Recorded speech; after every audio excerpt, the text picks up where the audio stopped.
Hello. This morning I had a sleep paralysis, and if you don't know what a sleep paralysis is, it's when your brain wakes up before the body and you're completely paralyzed. It's a thing that you do when you fall asleep so that you don't walk in your sleep and everything like that. And there's a very good, I haven't seen it in a long time, but there's a good documentary about it called The Nightmare. If you want to see it, search The Nightmare sleep paralysis and you'll find it. But this morning when I woke up, I had a sleep paralysis.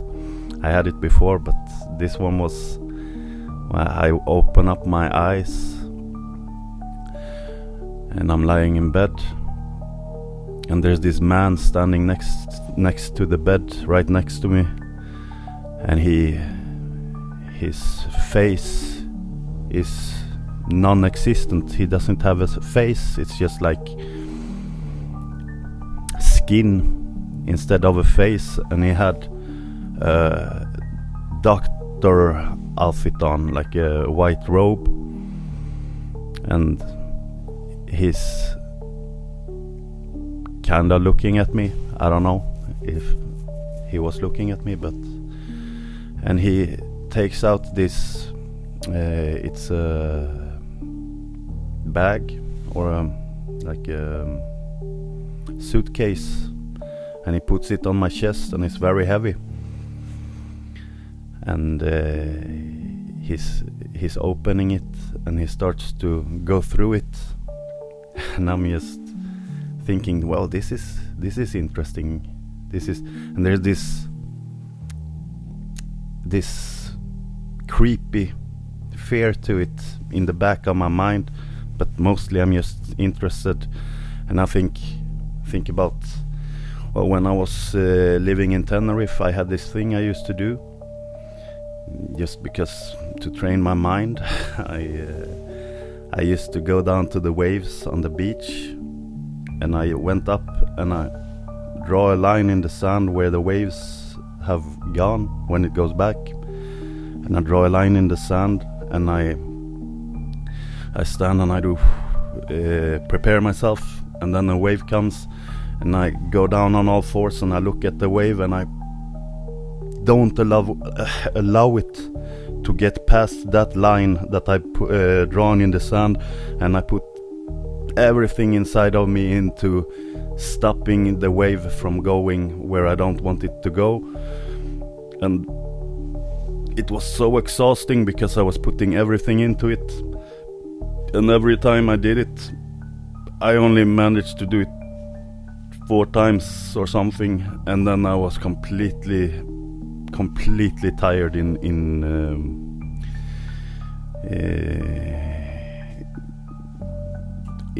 my mind or whatever.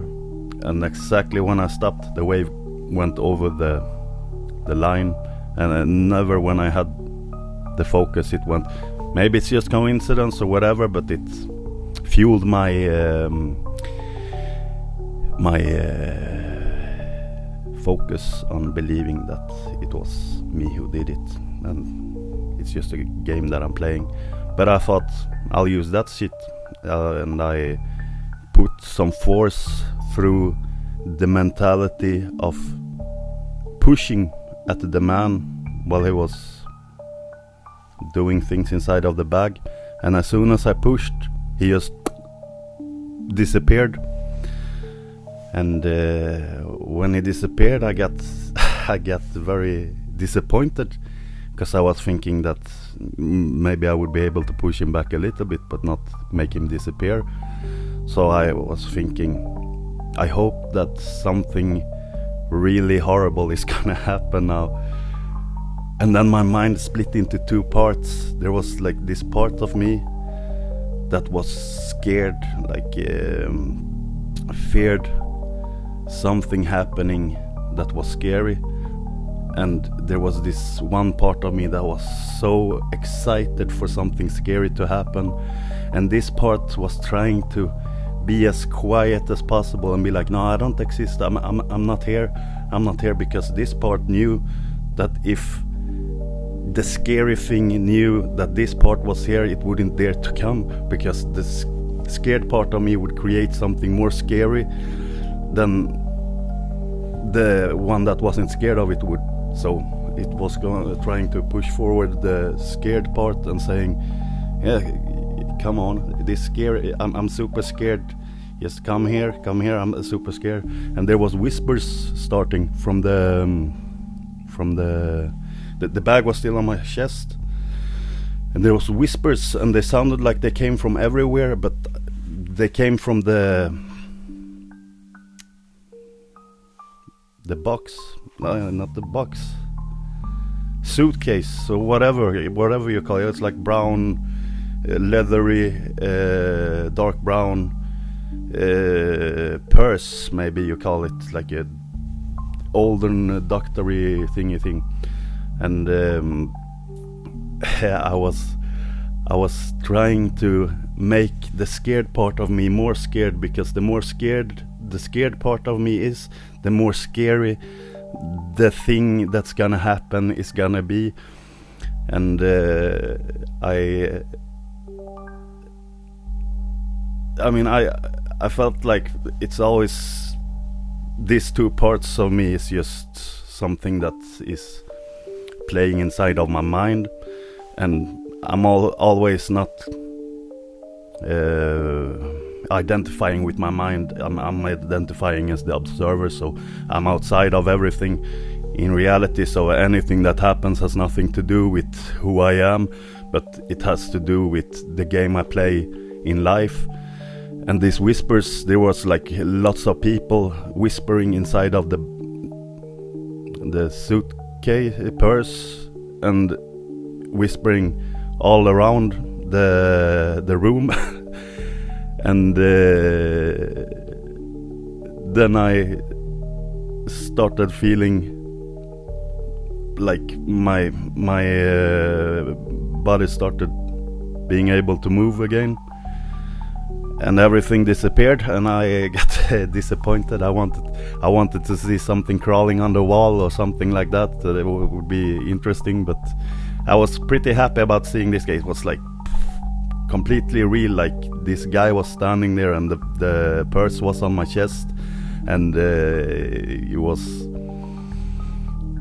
was pretty cool.